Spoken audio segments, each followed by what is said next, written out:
How's everyone doing today? Welcome to my table. Uh, Hopefully you're getting an understanding, a little bit of who I am, my character. Uh, I like to say I have something called integrity.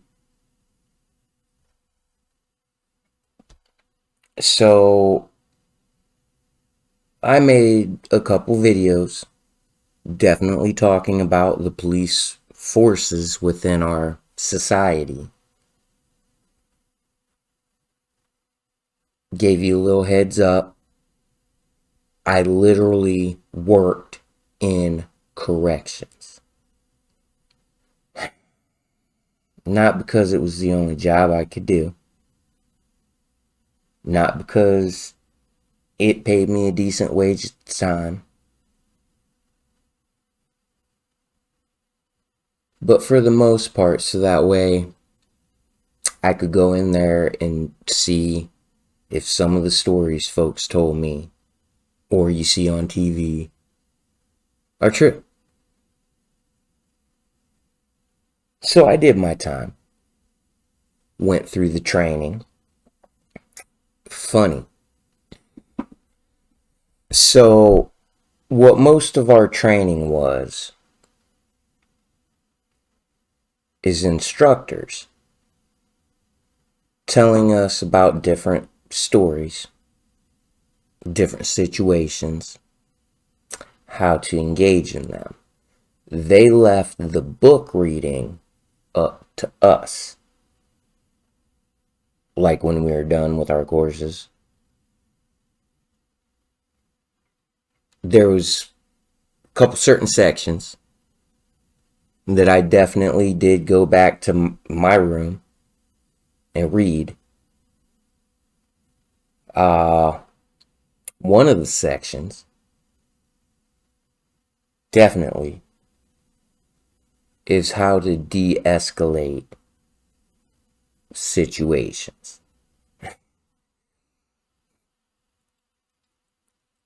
I read that.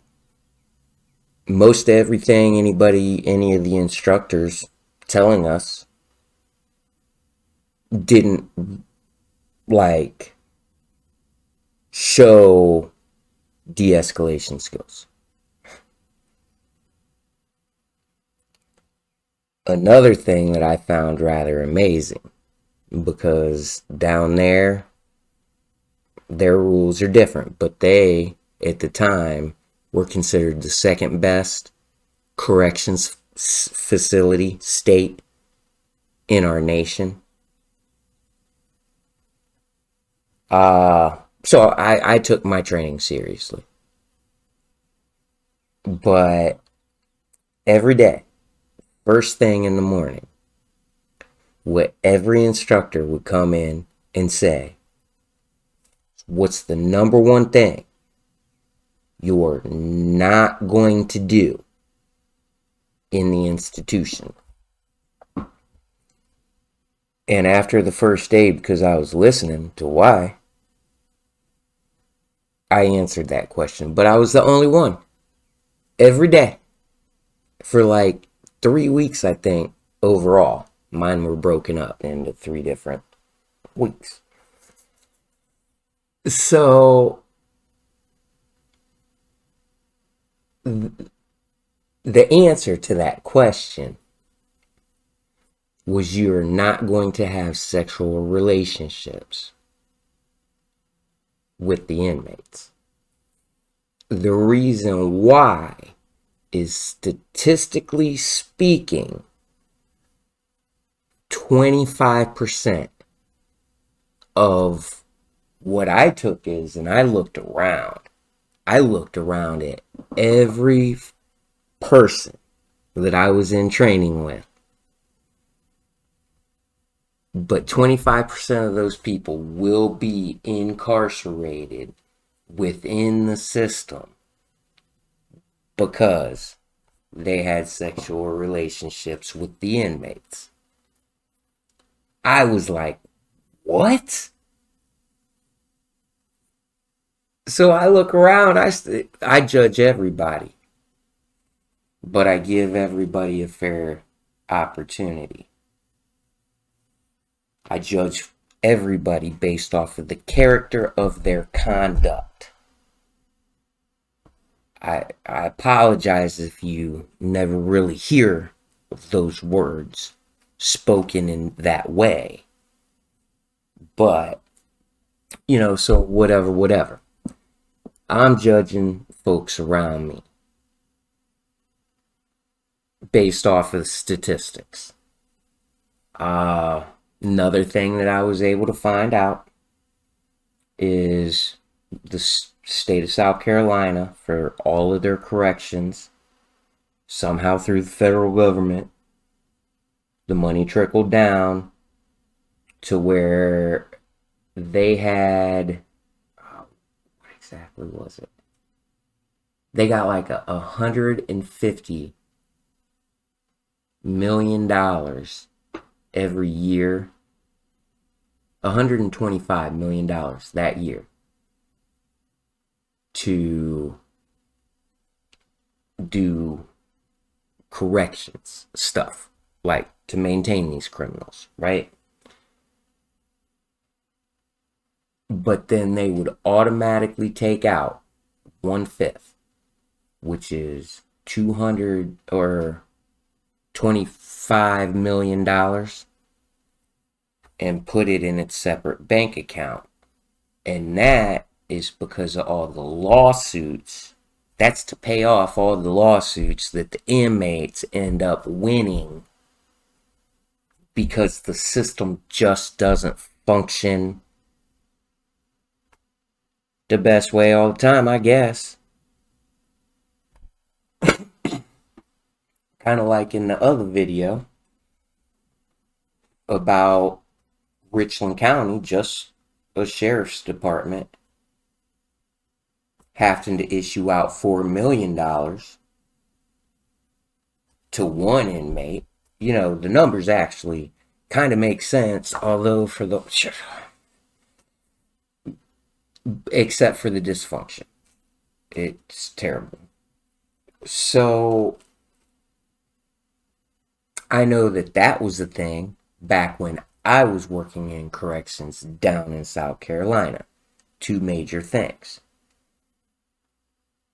So they literally put me in the institution. I was stationed in the kitchen.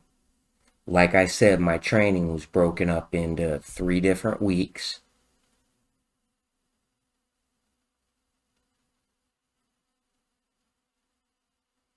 And they had me by myself. Now, at no juncture in my main institution did I feel unsafe. Like these criminals, convicts, were gonna come get me, kill me. And I was working next to what they used to call life sentencers, which back in the day, you used to be able to get a life sentence, 25 to life for your crime. You have to serve the whole time. But when you get out, you're clean. You get a restart. A do-over. Worked with 2 of those folks. Other than that, most everybody was 2-year petty crime crap. Drug offenses. So I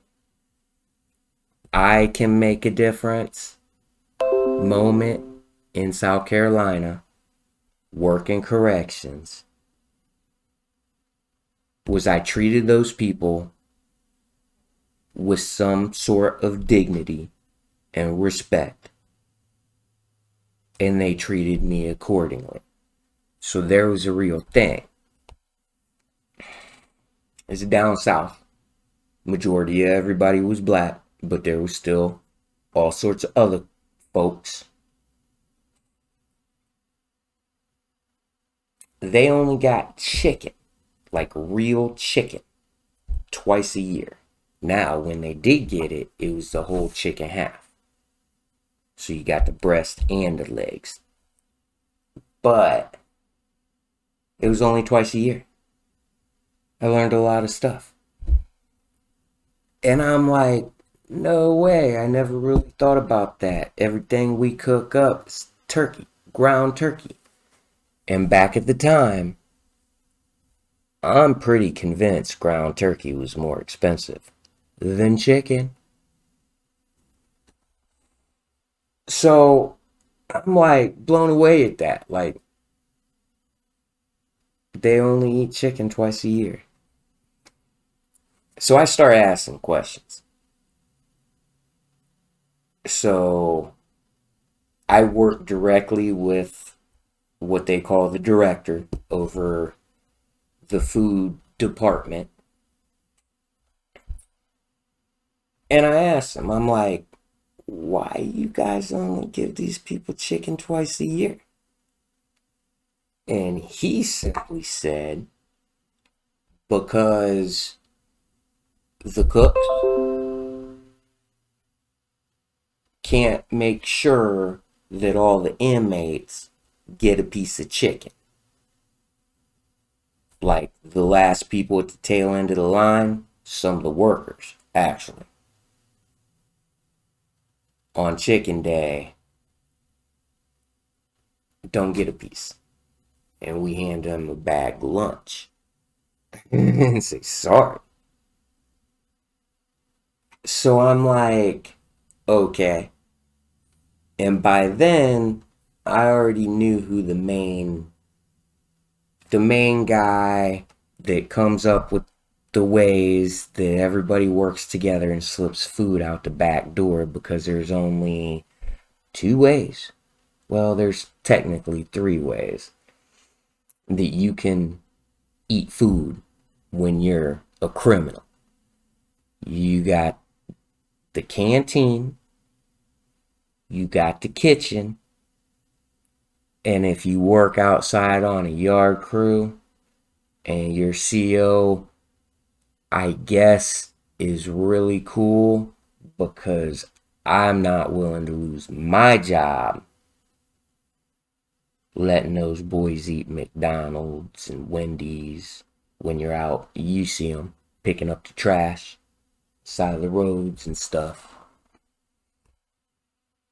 All I can say is I tried to follow the book to the best of my ability. Rules for a reason. But that was an experience. I knew who the main guy that comes up with the plan tells everybody he was a 25 to lifer. Had, I think, 4 more years left on his term. And he's been doing all the ordering with computers and stuff for several years in that institution. So I told him, I'm like, you know why you guys, and me and him didn't really talk that much. He knew that I'm kind of like a book follower guy, but they were slipping out whenever we had beef patties. We had beef patties more than they had chicken. And they'd always slip at least a tray, one time 2, literally over my head, out the back door.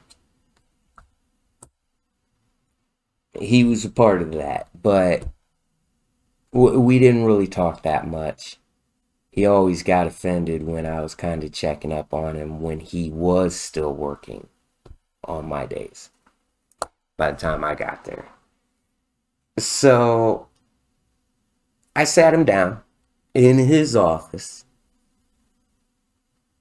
and I'm like, you know why you people only get chicken twice a year? Is because you guys can't make sure that every inmate has a piece of chicken. And it's too big of a headache that it went through every chain up to the warden to say, fine, we're only going to deal with this twice a year. Causes riots. So I was like, what if we just worked together and made sure everybody had a piece of chicken and just see what happens? I don't know. So literally that man, in coming up with the plan to get the chicken out the back door, instead of trying to do it that time with me. Now, I was the only CO back in the kitchen, watching and monitoring that stuff from basically the beginning of the pulling it out of the cases, washing it, traying it up, putting it in pans, cooking it, then putting it in pans, and holding. I was like the only one, when for years this has been a policy, and they usually have 3 to 4 back there, people, COs doing my job, and I was the only one. And I talked to the guy that comes up with the plan, and somehow I convinced him to convince his team, which they're good, not to steal that chicken out the back door, and let's see what happens. So for the whole week coming up to the 4th, all my cooks was coming up to me and just like, you better have our back, Mr. Russell. You better be working, doing a good job at your job. And I'm like, listen, I got your back if you got mine. And that's just how we'll do it. And I know how everything's going to be set up. We got this. Let's just see. So then me doing what I did by myself in that kitchen with those inmates, treating them with dignity, respect, and giving them the opportunity to actually do something good or right and see what we can get. Now, it was a hard day for me. The cooks just did what they knew they were supposed to do. That's it. Now, most of them had friends that got them things like cigarettes and whatever. It's easier to get drugs back then in an institution than it is out on the streets. That's part of the repeat offender thing. But we worked together. The main guy in that institution that could hook everybody up with, well, what do you want? All right. So then this is what you gotta do. That guy, from the time he walked in line, he was looking at me and he's like, what are you doing, Mr. Russell? Why aren't you sitting in the office like all the other ones do all year? Because he knows he's the guy that actually, that's payday for my cooks. Now, that was about halfway through the whole try to feed everybody chicken on chicken day.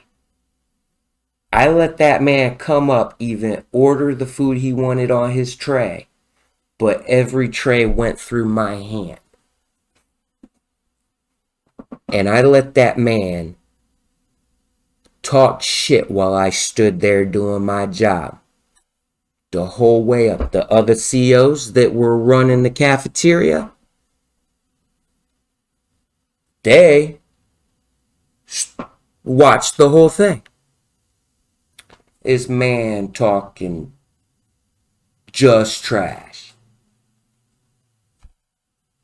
So I waited till his tray came to my hand and I looked at him and I said, I apologize, but you're causing a distraction in my kitchen.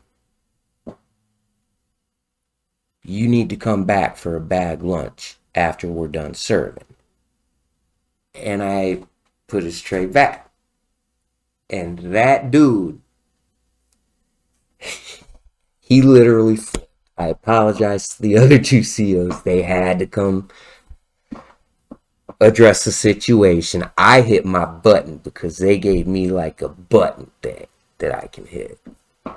So it come to a head. All the other inmates seen that. The cook seen that. Now that's how most of my cooks, you know what I'm saying? And chicken day's usually the payday, and I had to do that in front of everybody. I only did what I thought was right. Because I didn't say nothing to that man.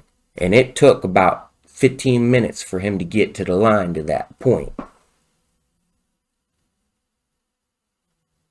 But even afterwards, a lot of the cooks, almost every single one, when I'm writing a report up, they're like, Mr. Russell, like he's not really a bad guy. I'm like, so what you're saying is me standing there doing my part, doing my job to the best of my ability, taking all those words coming up. You're saying that that man didn't deserve that. And they're like, no, he deserved it. But he's not really a bad guy. If you write him up, like some things is gonna happen, and he's a good guy. And I'm like, that's not my fault. I didn't tell him to do what he did. He chose to. So I wrote the report up. That man ended up going up to a level 2 institution, spending 2 weeks in solitary confinement. And it is what it is. Now I can tell you that the major didn't want to take that up.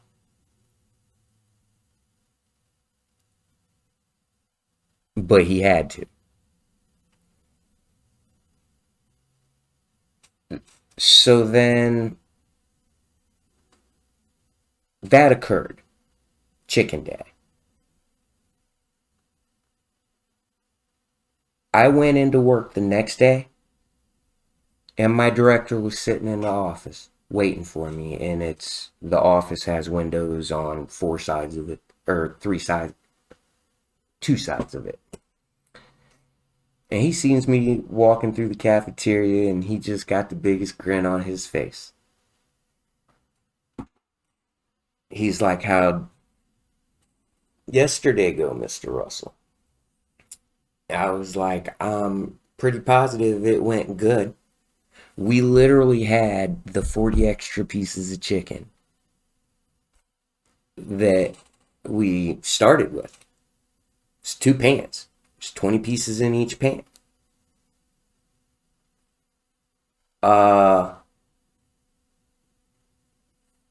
So then I told him, I'm like, I gave the guys an extra that worked. And I wasn't a dick about them wrapping it up and taking it with them, which is breaking the rules. But I didn't have to talk about that. I'm just telling you folks. And then the 2 pans that was still left, I was like, I figure we could take that and make chicken stew, and the boys can eat on that for like this next week for lunch. And my director is like, sounds like a great idea, Mr. Russell.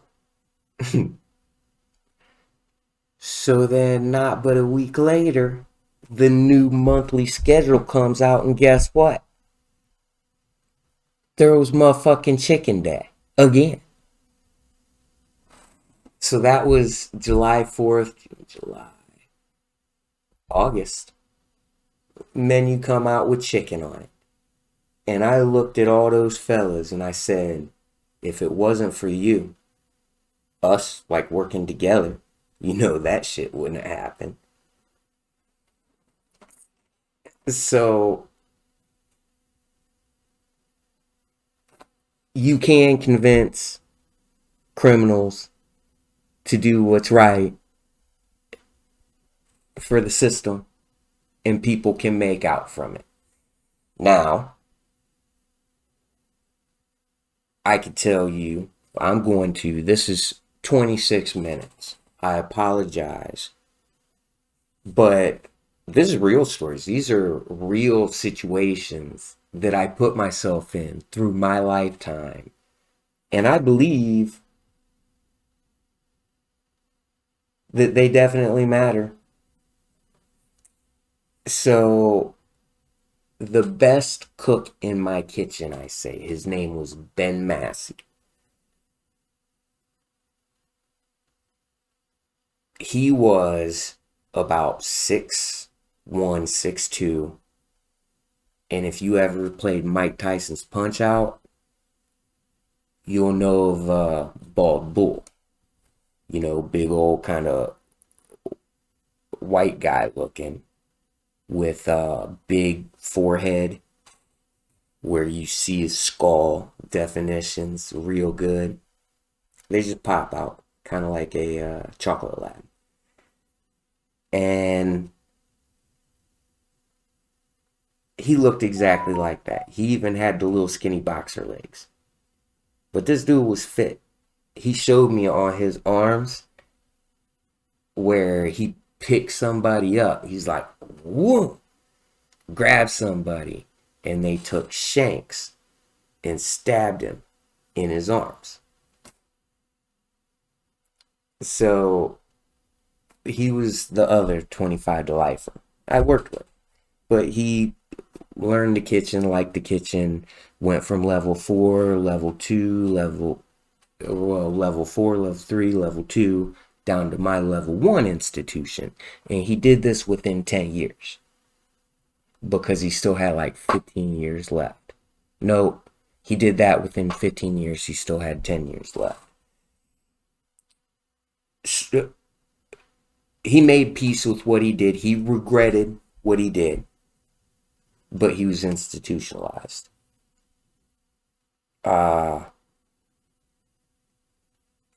He told me about these young punks. Little 2-year petty drug charges. And how out in the yard, they'd be like, oh, you ain't nothing but a bitch. Because they all knew he had 10 more years. He's in a good spot. Like they had horseshoes out there. Basketball courts.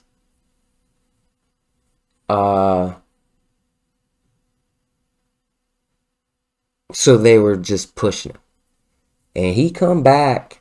Sometimes I could let the whole kitchen go to the library or do this or do that while we got everything like simmering and whatnots. And he taught. He told me about his situation, what he did. He knows how it happened. And he's learned different techniques on how to not let that happen. But he was like, Mr. Russell, these guys are pushing me and there's no structure to it. I would much rather go back to even a level 2. I'll go to a level 3. I'll go to a level 4. But I don't want to serve my time out here. And I'm like, all right, Ben. So I directed him to his counselor, gave him time to go see his counselor. He pled his case with her, and she took that to the warden. This took about a week for him to sit down at the warden's desk. And she looked at him and said, "Are you crazy? You're a 25 to lifer. You did good your last 15 years for the most part. And we're letting you be here. This is a privilege. We don't have part of the system that says we're going to just bump you up because you want to." So then he left that engagement, and he'll come tell me. And I'm like, he's like, she say, "Are you crazy? It's a privilege." I was like, wow. I'm like, "I apologize, Ben. I'm sorry. This is definitely one of the parts of the system that needs to change."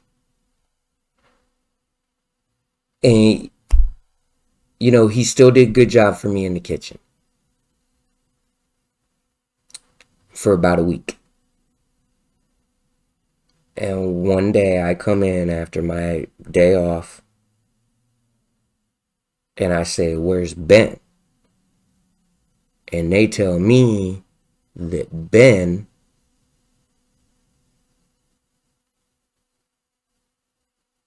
ended up getting into an argument over a Kid Rock song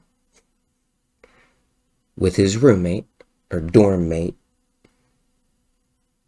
And I'm like, okay, so what was the issue?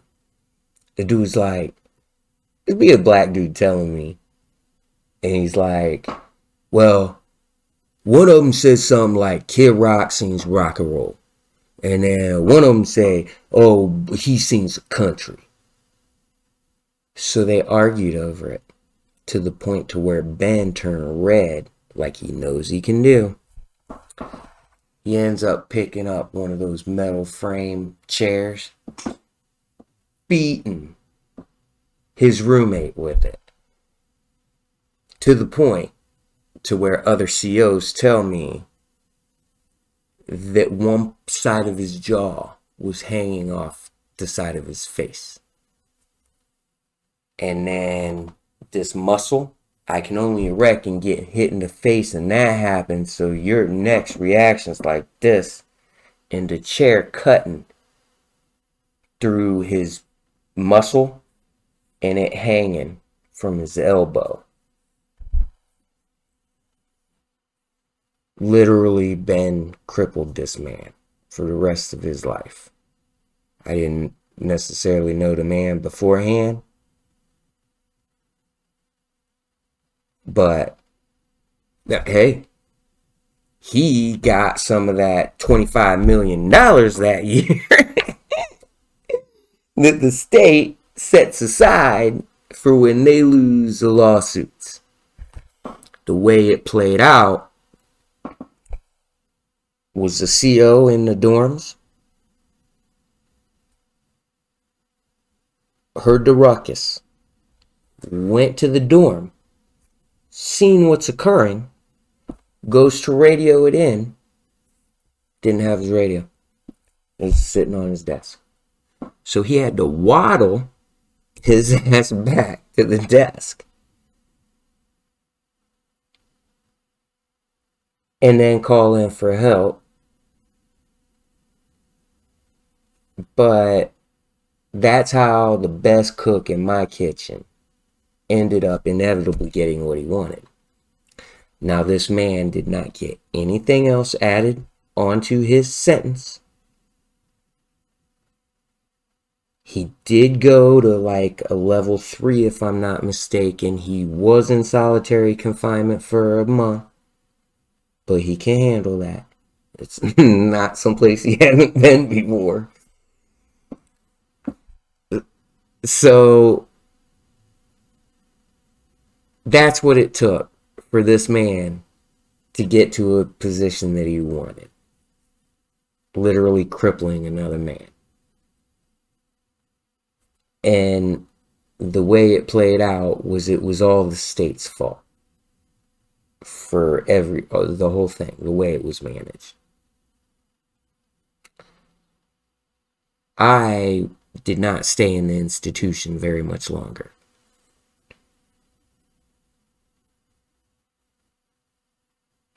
For a couple different reasons. But I believe I know for a fact, for you good COs, take it for what it's worth, right? Most of you are good.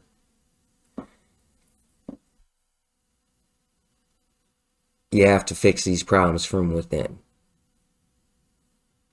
I believe communication, treating people with some type of dignity and respect when earned is definitely some good steps for you guys.